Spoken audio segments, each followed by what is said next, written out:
ఏ కన్ను చూడదనా నీ విచ్చల విడిమిడిసి పాటు, ఏ చెయ్యి ఆపదనా తప్పటడుగే నీ అలవాటు. అదృశ్య దృష్టిగా సకల సృష్టిని ను గమనిస్తున్నది లెక్కగట్టి,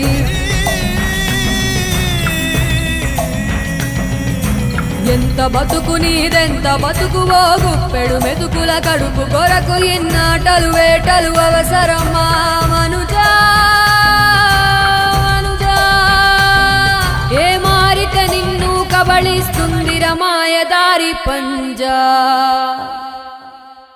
కోరికొని తెచ్చుకో మాకు కర్మ, దాన్ని విడిపించుకోలేదు జన్మ. సత్కర్మభిశ్చ సత్ఫలితం దుష్కర్మ ఏవ దుష్ఫలం. అత్యుత్కట పుణ్య పాపానాం సత్యం ఫలానుభవం.